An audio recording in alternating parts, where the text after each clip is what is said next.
Hey guys, check it out. Quasey Wilson here on the Blue Collar Revolution podcast. We got James Packard coming in today. He was one of our lead shift instructors here at Western Welding Academy. Super stoked for this one. Jay is a unicorn because he's one of a kind. Check it out, guys, on the Blue Collar Revolution podcast.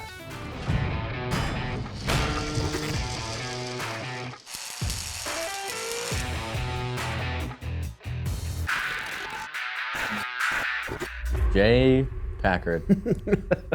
How are you doing today? Good. How are you, Quasey? Good, good. Well, welcome to the Blue Collar Revolution podcast. Yeah. We've known each other for quite a while now. Yeah, three and a half-ish. 3.5 years.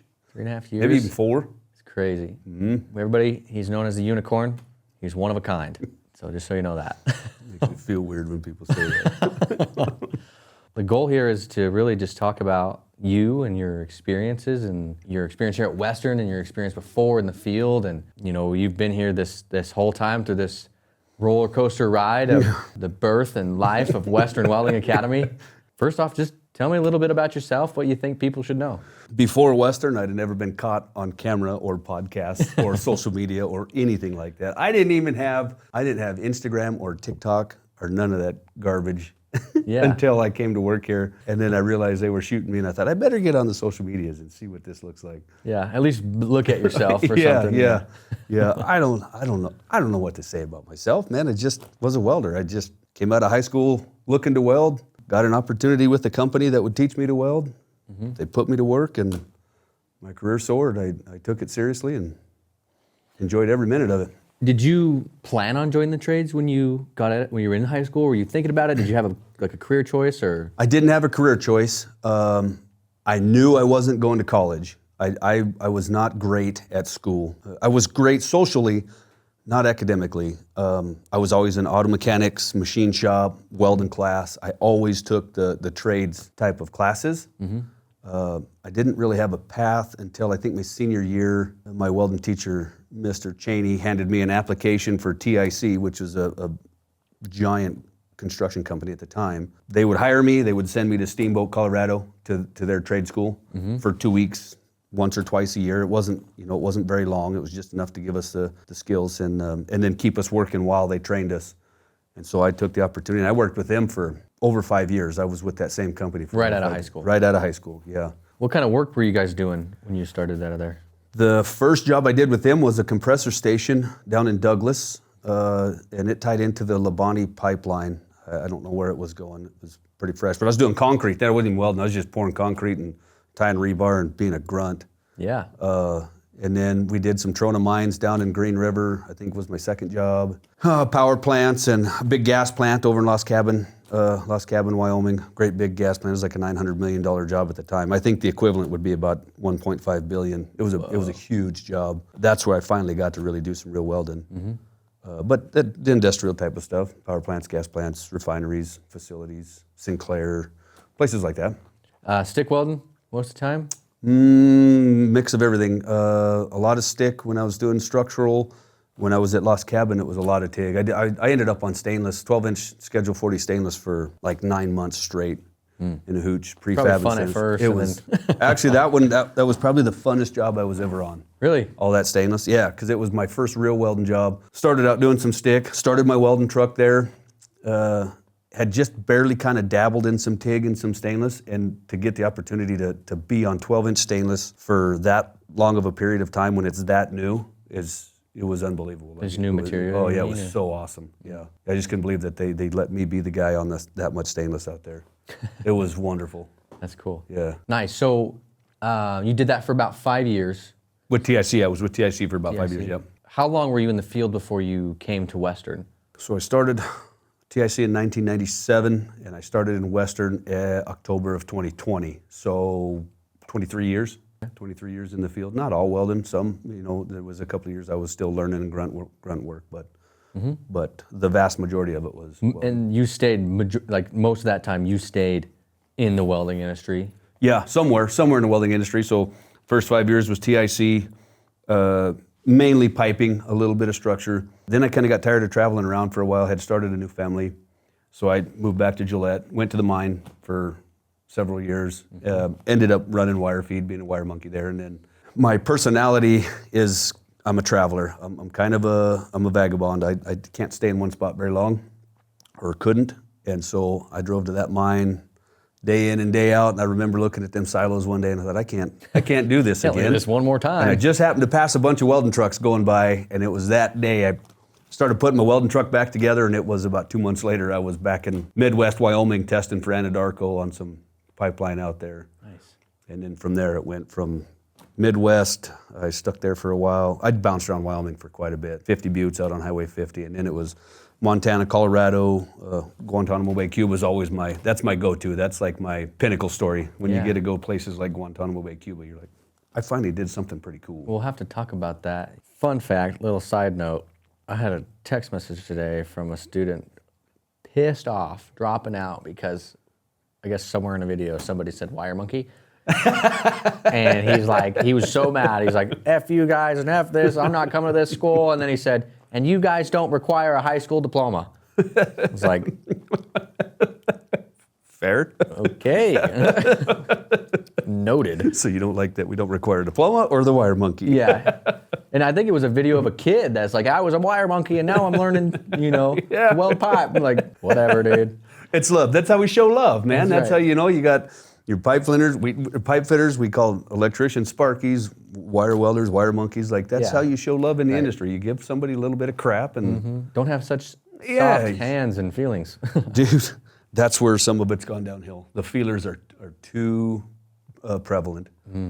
Let go of some of that. Have fun with it. Yeah, Like, yeah. People are just gonna like- be tough. Yeah, it's just like ribbing your buddies, man. Yeah. Oh, absolutely. My friends get the worst, Right? and they send it right back, as it should be. That's why all them memes on social media do so good when somebody's making fun of something. you Oh know? yeah.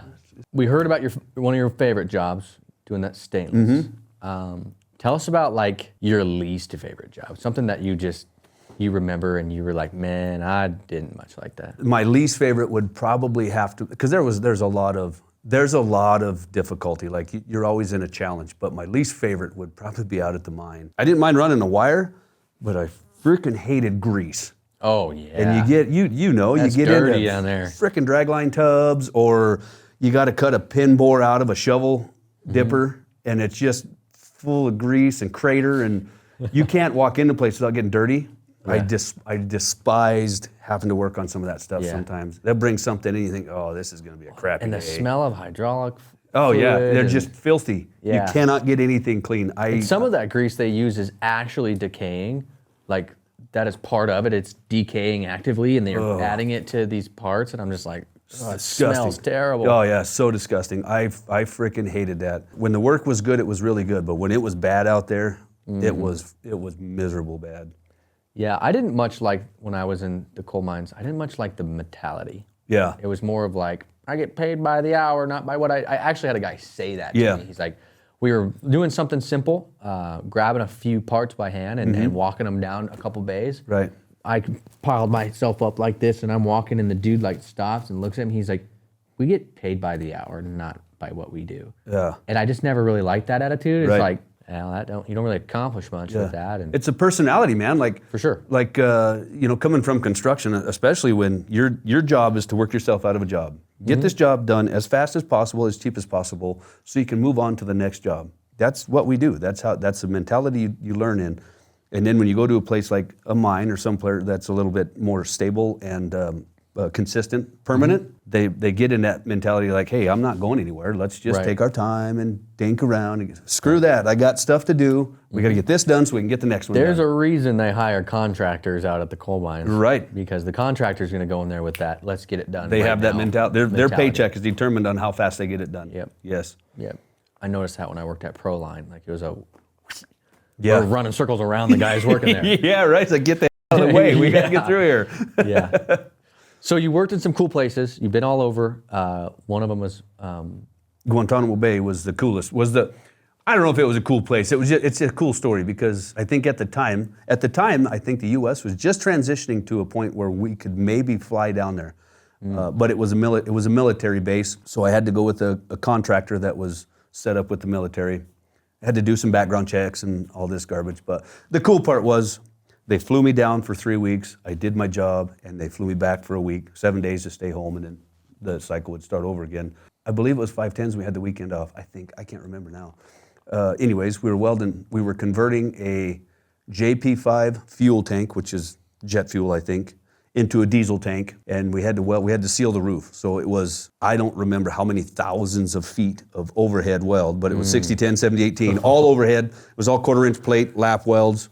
You'd run 60-10 and then you'd fill it up with 70-18, and it was just miles of it. Like you'd get inside this giant tank was 300 or 400 feet in diameter. Like it was big. Wow. And then the ceiling was the same size. You look in there and it was just all sheets of 1/4 inch steel and seams, and you think this is going to take forever, but really it didn't take long at all. It was a couple, 3 months, and me and another welder, me and another guy, just fell in my lap. I was at the house. I'd been laid off from one job, and when I took a layoff, I didn't always look real hard. I was enjoying my time because I knew when it came about, I'd be working hard. And some contractor got my information somewhere and called me just out of the blue. I almost didn't pick it up because I didn't recognize the number. Hey, how's it going? You want to go to Guantanamo Bay? And I thought, this has got to be a scam. So I said, well, I don't know, send me an email with the information. It started coming in and started rolling. And next thing you know, my boots are on Gitmo. Went diving every weekend, got my advanced open water dive cert while I was there because that's what you had to do. Mm-hmm. I don't know, I didn't get to see the country like I had imagined. I had this whole thing built up in my head where on the weekends I'm going to go to Guantanamo Bay, Cuba, and just check out the island. Well, the military does not open that gate. They keep you locked in there pretty tight. Dang it. But it was cool. It was cool. It was a cool climate on the Caribbean. Yeah, that would be. In the ocean. Yeah. Every day after work, go to the ocean, take a dip. Yeah, almost like vacation. It really was. It was not terrible work. Pretty gravy. Quite jealous. It was awesome. That would be fun. And I had an opportunity. Before I started with Western, again, I was laid off. And I had started the process for a job in Doha, Qatar, for inspection. And I started this process in like May. I got hired in October with Western. So from May to October, I did this whole process to go to Doha, Qatar. And it was another military base, but it was a top secret clearance I had to have for that one. So it was like background checks, and I had to talk to, the psychologist called me and was asking me questions about my background and like former marriage. Like he was getting deep, dude. Wow. Yeah. Anyways, did the whole process, got hired on with Western, and then the company called with Doha, hey, we're ready for you. You want to come? I'm like, sorry guys, I got a pretty good gig. I'm not going to do it. So I turned down Doha, Qatar to be here. That would have been kind of cool. Yeah. It would have been for the experience because it was only paying like $30 an hour. And they're like, we're working from 8 in the evening until 4 in the morning because it's 115 or 120 degrees throughout the day. And I'm like, would it have been a good experience though? Yeah, you would have learned that you didn't like it. Yeah. Yeah. Oh man. So it's given me some opportunities, Weldon. I mean, I've had some chances. When you traveled out of the States and started your job, what was the culture shock like? Was it different?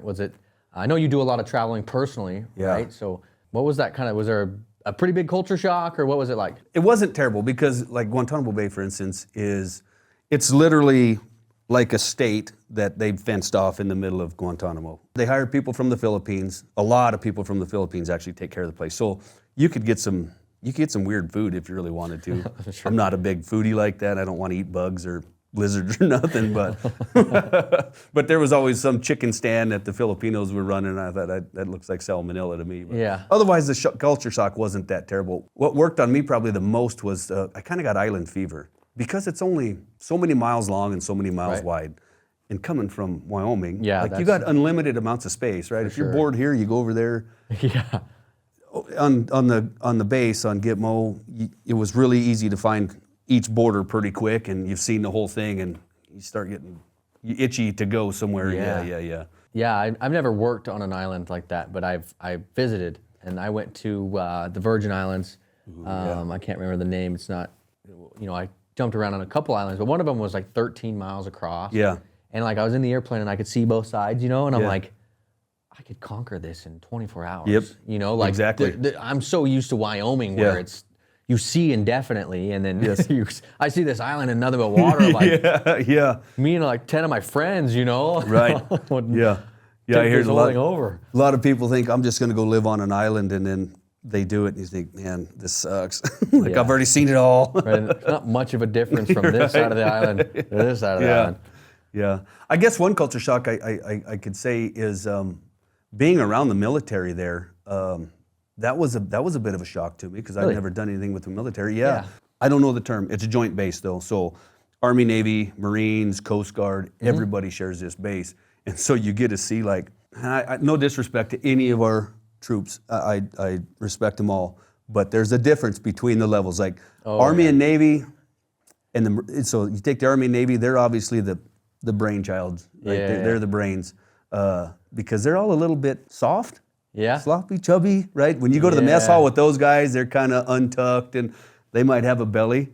Them frickin' Marines, dude, that are active, you aren't messing with those guys. Yeah. They come into the chow hall and they're frickin' crisp. Yeah. And like, they're frickin' busting out of their shirt. These guys are giants, man. Yeah. I've seen some people that I didn't even think could exist. Yeah. That was a culture shock. It was like, you think of the military being, straightforward and just ready for war. And the fact of the matter is, the Marines are. Yeah. The other ones, I don't know. Maybe in different parts of the world, but not on Gitmo.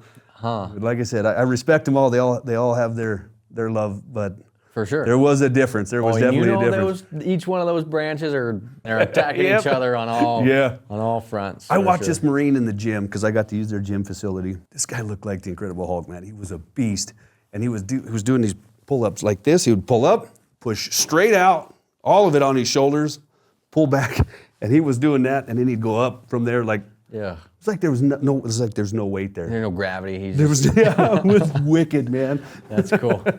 That's cool. That would be pretty fun. Yeah. I bet those guys are rowdy. Yeah. That was a culture shock hanging with the military. Those guys it was something else, man. So when you were getting into the trades as a 18-year-old, right? Mm-hmm. What was one of your biggest struggles, your hardships? Honestly, knowing where to go and what to do, knowing what I wanted to do was really tough. I had a buddy who was a welder. He was a couple years older than me, and I kind of watched him progress into that. And that triggered the welding part in me, but I still didn't really know. Having the work ethic to be in a blue collar. I've always been a decently hard worker. I was a teenager still, so I was still an idiot. But as hard as I worked then, getting into blue collar and seeing how those guys work, I had a little bit of a wake-up call to realize that what you're doing at home is not hard work when you finally get out in the field. Now we're talking hard work. So work ethic was a bit of a struggle. And we see that with the students a lot, that's definitely one of our biggest hurdles is pushing that work ethic to prepare them for the field. Mm-hmm.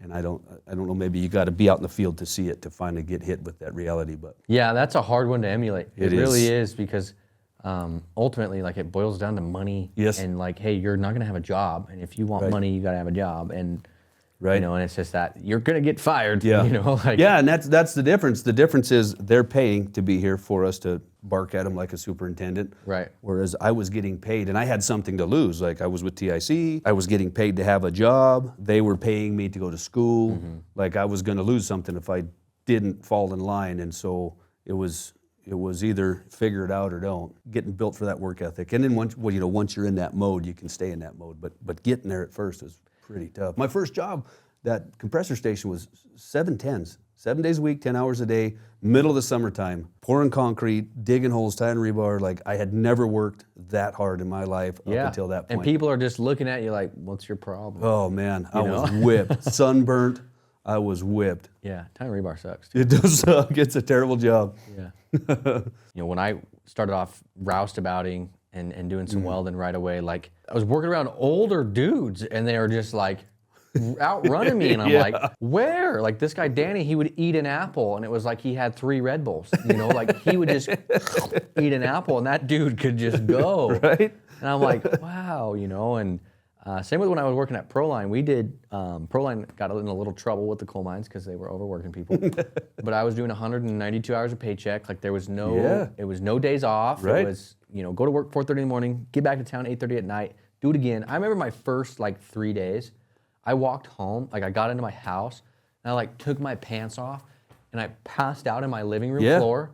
And my dogs got out. I didn't even close the door. So I learned, I had to call in the next day because I slept on the floor.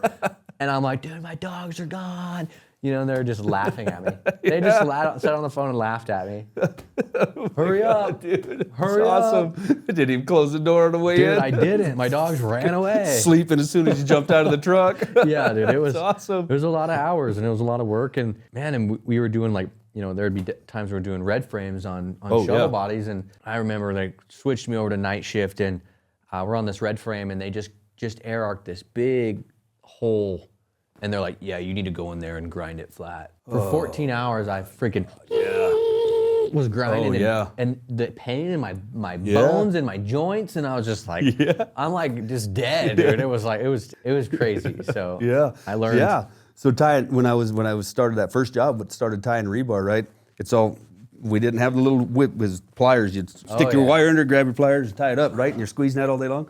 That next morning, I woke up, after my first day, I woke up, I couldn't grab my toothbrush. I had to put my toothbrush between my fingers because I couldn't close my hand. It was so stoved up from it. Yep. Just not having the muscle power, being used to it. Yep.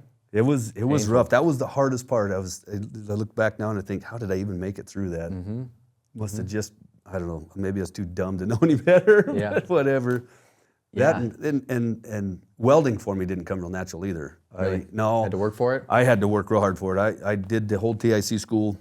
And I was like, I made it through it. I was okay, but it was probably 2 years before I really actually understood how it was supposed to be. Like it was a solid 2 years of struggle and, you know, get made fun of from other welders because you'd leave a big hanger somewhere, you know, or grinding on something and they give you shit about grinding. And it was a rough road for that, but you stick with it and it comes around. You know, you hear this all the time. We're pretty big about it here at the school, but people saying that you won't be successful without going to college. And what's your take on that? I've always been skeptical of colleges. I've always felt like they're a big corporation out for money, and they're going to teach you the same thing that you learn in high school, and they're not going to have a job for you when you get out, and you're going to be in this debt that you can't get out from under. It's absurd. Especially for people that say you can't be successful if you don't go to college. I feel my version of success, I've been successful. Like, I don't want for nothing. My life has been I've been fortunate. You know, I've been able to take months off at a time when I get laid off if I stack my cash right, you know. I think a lot of that perception comes from, it's just the personality of people that are in construction tend to not manage their money the greatest. But college, I know some people that come out of college as in finance to the gills. Like they couldn't take a day off of work. Yeah. And they know how to do it, right? Yeah. So everybody does that part, but it's just, I don't know, people get dirty and people look down on you for that, I guess. For sure. I don't know. Yeah, and I was always under that same impression, you know, it was like you need to find a degree. Right. What are you gonna do? And if you don't have a degree, like you're not gonna be anything. And it's kind of rough, you know, watching my sister go to college and she does really well. Yeah. She became a nurse and went as a traveling nurse and then she's now a nurse practitioner. Right. She makes really good money. Right. But, you know, that's a use case, you know. And I was going to say, and nursing could technically be considered a blue-collar trade. Like, that's a skill. That's a trade.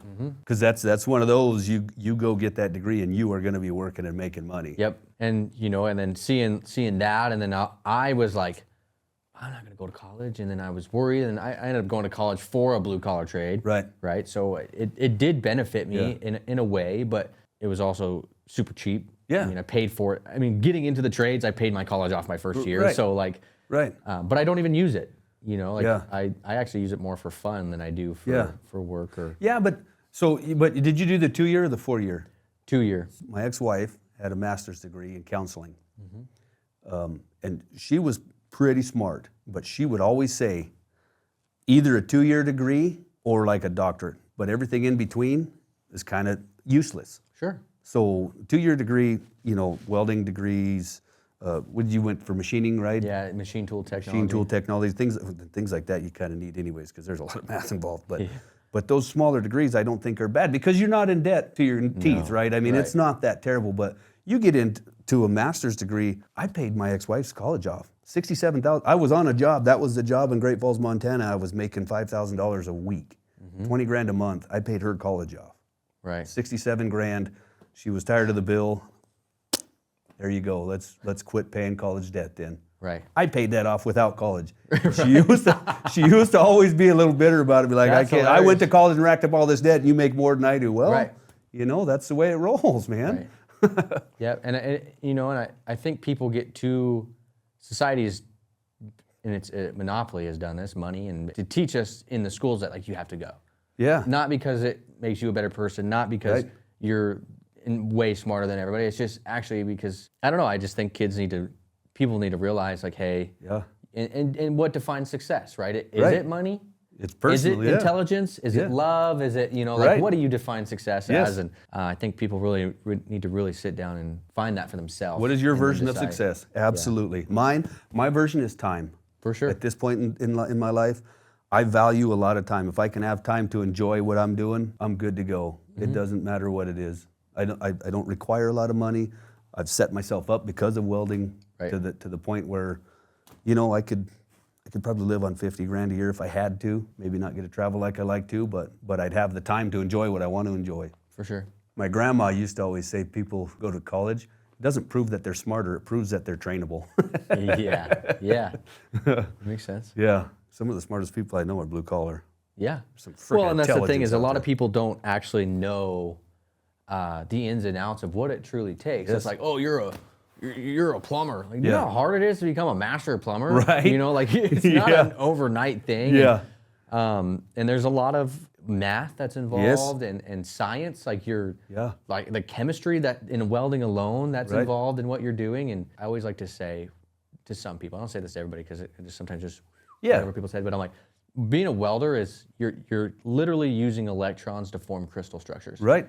Yeah. That is what you're doing. By And- hand. Yes. You are manipulating electrons by hand to form crystal structures. Yeah. Is that how it's supposed to sound? It doesn't sound right when it come out. Crystal structures to put two pieces of metal together. Yep.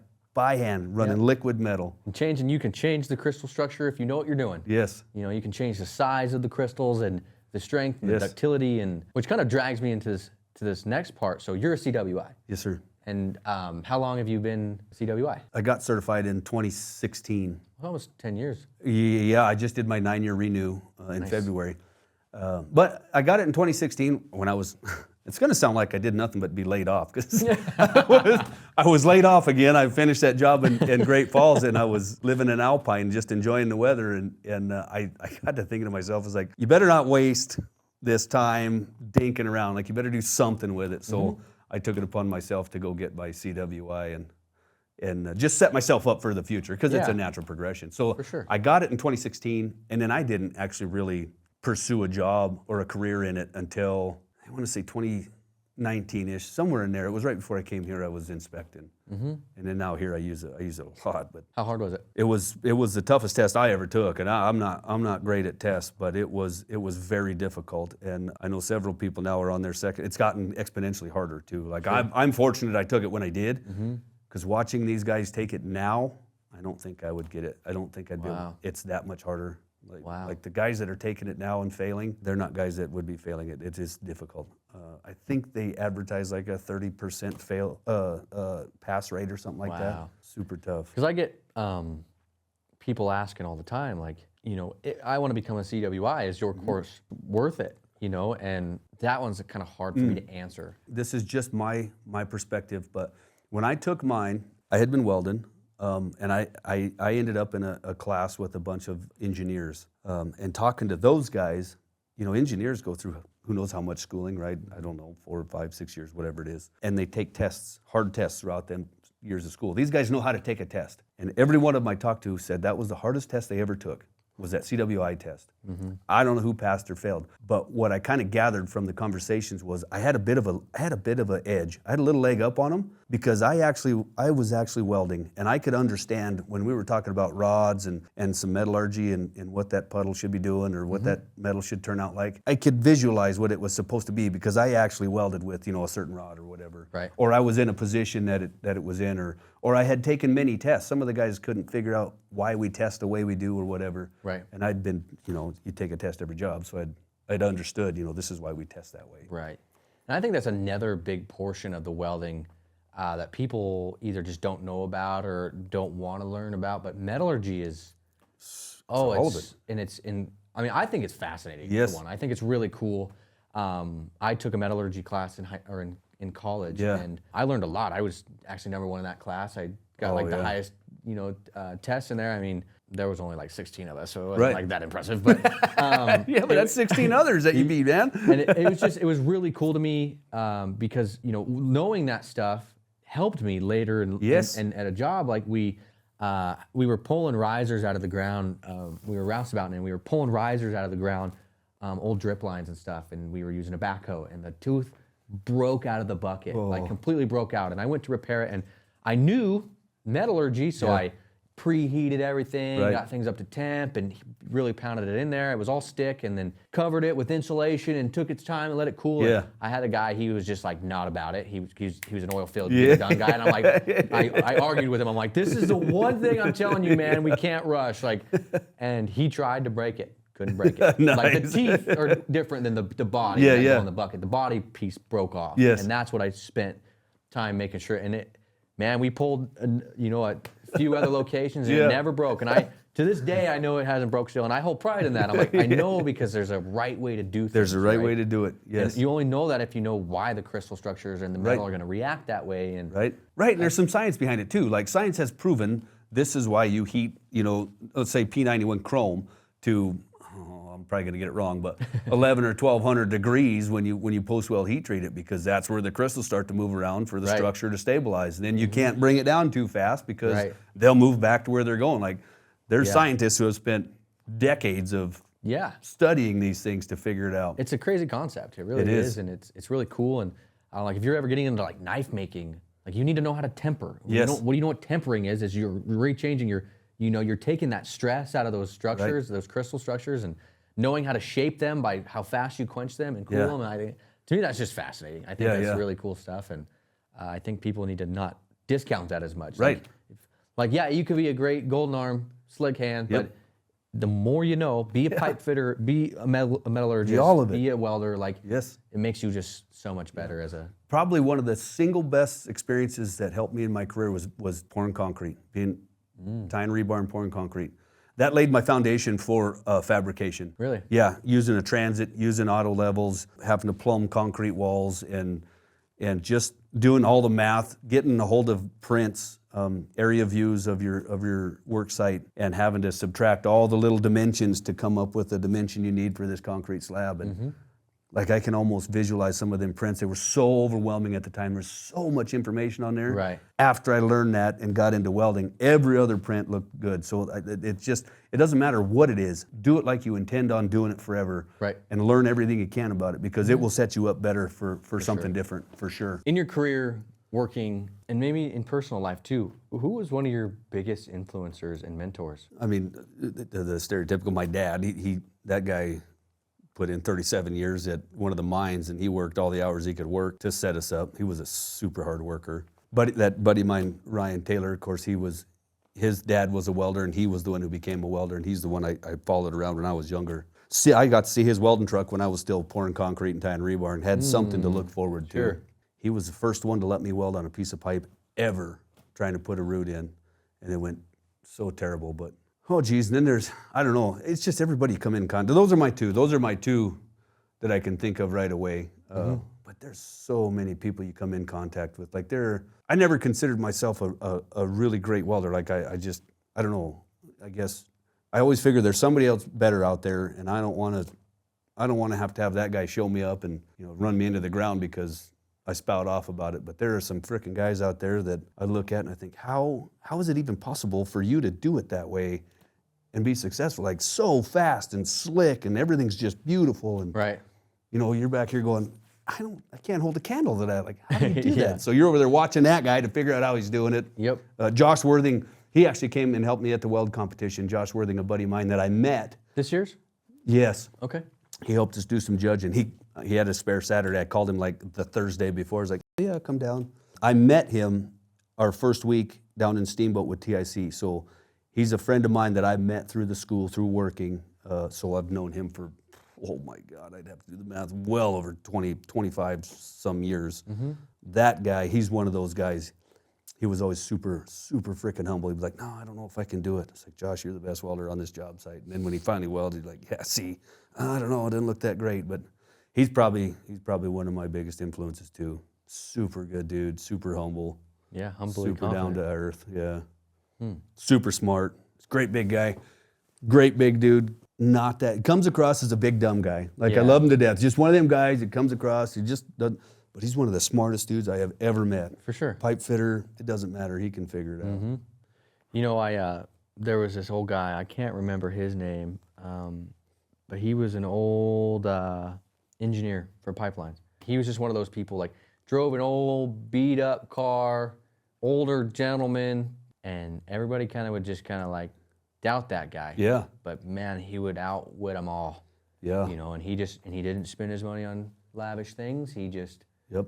nonetheless, just the same, you know, Yeah. just, people would look over him, Yep. but not know that he made a lot of money in Yeah. his life being Yeah. engineers for big pipelines and just, you know, what do you do with your money, right? That's how Josh has been. So I'm sure you remember, but you remember you drive to Casper and you go through Midwest Edgerton there, and there used to be all them little bitty pump jacks around there, right?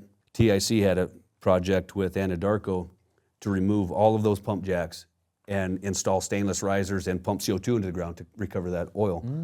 My buddy Josh, this guy I was talking about, I'll bet he installed 90% of those stainless risers. He spent 12 years in the same oil field putting stainless risers in the ground to replace those pump jacks out there, and Nice. frickin' just killed it, dude. There's Yeah. there's a reason a guy stays at an oil field with a company for 12 years, because he's that good. Right.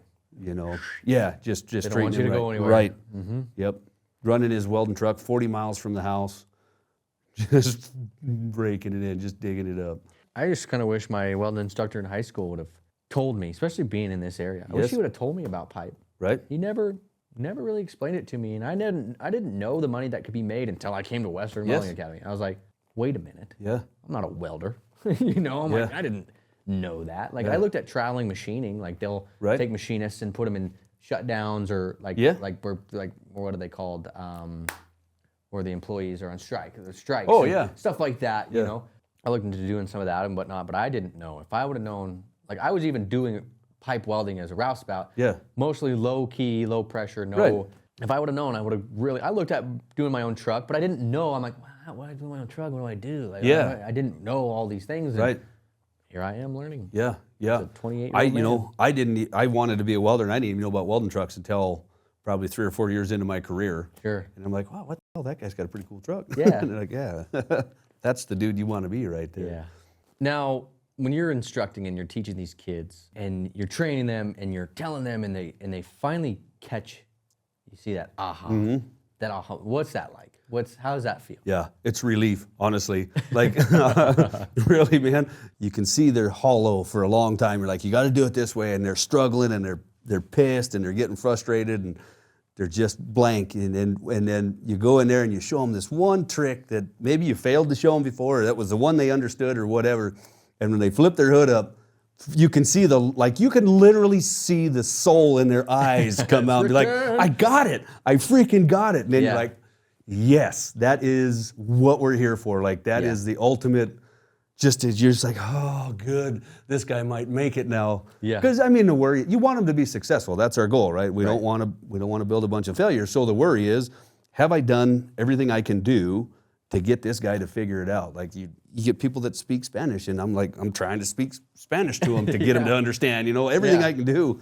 And when it finally clicks, you're just like, thank goodness, we made it. We got it. We're getting ground. Yeah. Here. The ultimate is when you have a student call back after about 6-8 months or a year in the field, and they're like, hey, man, thank you. Like, I might not have been quite prepared because I didn't understand what the field looked like, but if I hadn't come to you, we would be in trouble. Yeah. Like, that one's the ultimate. When actually they got finally call up successful, you're like, that's freaking awesome. I actually had a kid call me this week. Yeah. He called me and he was just like, he graduated in December and he was just super stoked. He just wanted to talk. He was just like, Nice. "Dude, I'm out here welding stainless." He's like, I'm one of 2 guys in the entire shop that can weld pipe. Oh, that's so awesome. And he's like, Yeah. they're pulling me off jobs. He's like, I'm only making $21 an hour right now, but he's like, Yeah. they're talking about giving me a raise because I am the only one that can do stainless Right. pipe. And like Like, it's just like, I'm like, dude, that's great. Just keep crushing, keep Yeah. hammering down. And I mean, it's your first job out. You graduated in Yeah. December. It's just barely been 6 months. Like, that's Right. like, you're gonna get it. You'll Like, get it. those raises are gonna come. The money's gonna come. Yes. Like, just get your feet wet Yeah. and keep going. And Yeah, they're like I always tell people, the welding, that's such a small part. Like, you might start out at 21 bucks an hour as a welder doing stainless. That just might be your reality for that time of your life. Like, not everybody's going to get 45, 50 bucks an hour right away. It's just not realistic. But you're learning to be the best welder you can be in that environment. And at some point, there's going to be an opportunity come up. You'll be like, I'm confident I can take that opportunity for more money. Do you guys want to pay me more? Right. And now you're learning to negotiate. Right. And it's either Know your worth. you can pay me more and keep me, or I'm going to go down here and get my money that I feel like I deserve Right. for the talent that I have. And it's all learning. Like, all of that's the stuff we can't teach. Like, we try really hard to teach that part, and that is difficult. That one we haven't. I shouldn't say that one I haven't perfected at all. I haven't figured that out. Well, and then, there is a lot of just, social media and of, oh, you're gonna make, like, you just gotta learn. Yes. It's gonna come and go. Like, It's gonna come it's and like go. the oil field. Like, there's a time of year when you're just not gonna work. Yep. Like, the companies, the price of oil is too low. Nobody wants to do anything. Yes. And then it turns around and it is just go, go, go. Yeah. Work. That's where you either take a layoff or you go work at a power plant, one of the two. Yeah. So these students, average ages, 18, 22, in between there, younger kids. What is something that you think is important for them to know getting into welding, getting into the trades? Social media, and we're probably as guilty as any of them. For sure. Social media has made it so glamorous, they don't understand how hard, how hot, how cold, how uncomfortable, how hard the concrete is when you're on one knee, how dirty, smoky, loud, miserable. Like, it's not jump into a booth, learn how to weld in 2 days, and go make $1,000 an hour. That is not reality. Right. This isn't a get rich scheme. Right. And I say I'm guilty of it too, of making it sound great, because it is. It's a great life. It's been a great career. Sure. And I always tell students that are like, I don't know. It's like, you have to love it to do it. If you don't enjoy this job, if you don't enjoy being a welder, you will hate every minute of it, because it's a personality trait. And the first time you catch a spark down your crack, you're going to rethink your life choices. Like, you're going to get sparks in places you didn't think possible, and you're going to wish like you'd have picked a plumber or electrician. That's what I think people should know, is that all social media influencers make it look just fantastic. You go run a bead and you get a paycheck, and there's a lot more behind it than that. Like, For sure. Like the welding part, we can teach you how to do that. The life part, that's kind of on you. Right. And don't expect it to come easy. Like, you have to give 100% or it's not coming. I agree. Once you get like you said, down the crack, but for me, I got sparks in my ear. Oh God, yeah. Oh And that one, yeah. You hear that baby sizzle all the way sizzle, down. burning all your ear hairs. You're like, Yeah. You swear it's on your eardrum, but it hadn't quite made it yet. Yeah, The wax usually puts it out before yeah, that is probably my least Yeah. favorite. And or when somehow it manages to get down into your boot. Right in a boot. Yeah, and you're sitting yeah. there welding. It's burning me. Yeah. It's burning me. I can finish this weld. Try to pick your heel up off your Right. boot. So yeah. Or sometimes you have a bad day. You get in a tight spot and you cannot make a weld go right for you to save your life, and you're in a spot under a piece of pipe where you don't have room to move, and you're banging your head off something, and then the weld's not going right, and you're just ready to beat everything up with a hammer. Yeah. Like, you just can't stand it no more. You'll have those days, but you got to understand, you got to get past those too. You got to get past those to get to the good days. Yeah. We can't have good days if we've never had bad days, right? Right. That's right. I agree. It's good work. It's hard work. And if you like hard work, it's Yes. good. Yes. Expect some hard work. Yes. It's rewarding. I mean, if you're not going home tired, ready to sleep, you haven't worked hard enough. Yeah. And I think that's rewarding. I think I do too. It's a form of dopamine. Yes. Like it's a reliever, because Yes. it's just having that exhausting, like, I don't know, man. I remember coming home working for Proline every night, and I'd have my window down and my hand just out the window. Yes. And I just had a I don't care attitude. Yes. But I felt good. Like, I'm like, Wind blowing on your hand. Yeah. I'm like, dude, look at me. Yeah. Like, not to be cocky, but it just felt good. It Yes. just, like, I was exhausted. Yes. You know, but it was My favorite is after one of them days, one of them hard, 12, 14, 16-hour days, and you're like, I just can't take it anymore. I want to get home. You roll in the house, you take your shower, and that first 2 minutes you lay down in bed, that bed feels like a freaking cloud. Like, Yeah. there's nothing better than laying in that bed going, oh, it's over for 8 hours. It was 6 hours, whatever. Yeah. It's over for 6 hours, and you sack out, and it's the best. That's the best feeling in the world, that first little bit of bedtime. Last question here. If you were able to instill a moral value into the next generation of kids that you are teaching, what would it be? I don't know. There's a lot. Patience, just be kind. Like, just understand in this day and age that things don't come as quick as social media comes to your phone, right? That's something we see a lot. People expect it right now, some instant gratification. Patience, man. It takes time and effort for it to work. Some hard work, some patience. Don't get mad. Don't get angry at people. Just be kind. Yeah, I totally agree. It started with my generation of that instant gratification. Like, The iPhone. you get a text message reply now. You get food DoorDash now. You Right. get, these things, and it is tough to like be so used to that, and then doing a skill or a trade, like, Right. it's not overnight. It's Right. not in a week. It's not not even. It's Yeah. still not even in 6 months. It Right. takes really time to define your craft and Yeah. or refine your craft, and Yeah, you can learn the basics in a short amount of time, but you said it, to refine it. I did a weld the other day, and I was watching, Lance. I was watching Lance. I thought, I've been freaking doing this wrong my whole life now. And so you're still, like, if you take it serious, you're still refining it. Right. Just keep your eyes open.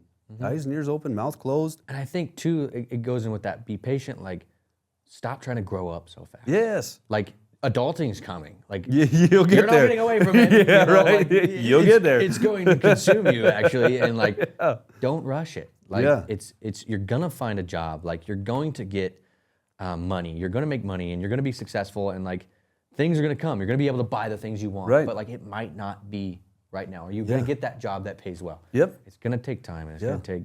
Everything takes time. Everything takes time, and you just can't get away from it. I think that's the one, just patience. Take patience, take your time and figure it out. For sure. And then if you don't like it, There's always another road, man. yeah, Yeah. you might. And that's I think it's cool is it'll open doors. Like, At the very least, it'll let you know what you didn't want to do. right. Yeah. Yep. All right, James. Hey, man. Thanks. It's always a pleasure. Appreciate you. Yeah. And keep it up. I love having you, dude. You're a great team member, and appreciate everything you do. I love you guys having me. Wow, another one down. Jay Packard, man, I love you. I appreciate all the things you do for the school. Incredible journey that you've been on. Thanks for sharing everything with us. We really appreciate you and everything you do for the school. And you know the deal. Like, comment, subscribe. It helps us out and helps us grow. See you guys on the next one.